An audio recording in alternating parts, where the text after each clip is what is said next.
Bungie has apologized for the server issues with the launch day of the final shape, and rightly so. If you were playing day one, it was an absolute mess, and they've also given us some graphs to demonstrate just how crazy it was, and we'll get to that in just a moment, as you can see with this graph here. Now we're going to go ahead and talk about what they said here first, which is, hey everyone, if connection issues have blocked you from playing or enjoying the final shape today, we want to apologize. We're hard at work trying to resolve these issues as quickly as possible, and many of the connection issues from this morning have already been fixed.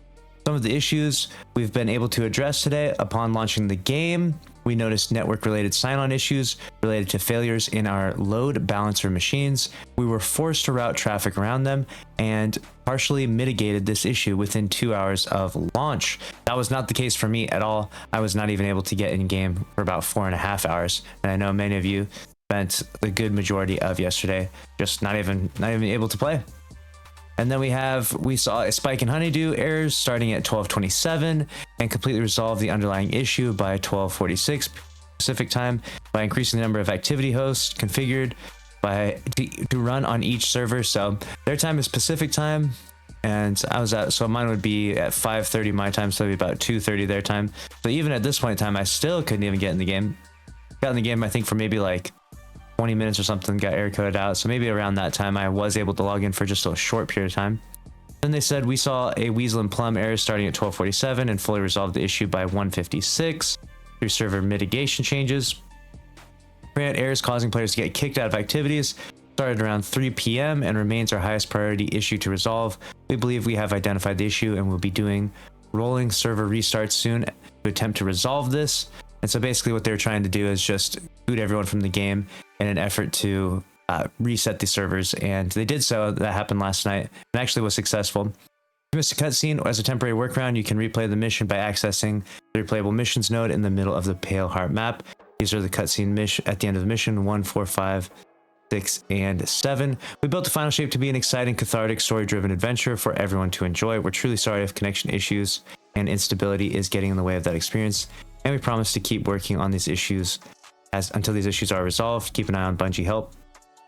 And so there you have it. They gave us an apology and explained a little bit about what was going on there with that craziness. It's obviously a lot better. I know some of you out there may be a little bit discouraged after yesterday, but I promise you that it's definitely better than it was. Today is much better than it was yesterday. So let's go ahead and look at what they have here. They said last night we solved several critical issues causing poor stability and heavily reduced amount of kick to orbit errors, as you can see in this graph. That's a crazy graph. This is the kick to orbit graph. You can see there's just insane stuff. And it was very late last night they finally got on top of it. And then they go, we are closely monitoring the player population and will be increasing server capacity throughout the day to ensure the game remains in a stable state. As the population increases, players may hit a queue, but our goal is to get everyone in as swiftly as possible.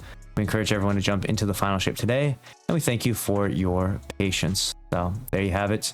You can see it was a crazy time yesterday. Unfortunately, it took them about 12 hours to finally get the game under control, get the server issues mitigated for the good majority of the players. And unfortunately, that puts a big damper on the final shape. But I would say that the campaign and the quality of the content is actually really good. And so even though the launch day was a complete and utter disaster, I think that if you log in today and play, I think you might actually have a really good experience. So make sure you go back and watch those cutscenes though if you missed them, because that will literally make the story incoherent. You won't understand what the hell is going on. So you'll want to rewatch those missions. You'll want to redo those missions or watch those cutscenes so you understand what's going on. And it's actually a really good story though. I'm not going to spoil anything obviously here, but I figured I'd give you my opinion on that. And that's a wrap on this one. Make sure to subscribe, smash the like button. I'll see you in the next one. Thanks for watching.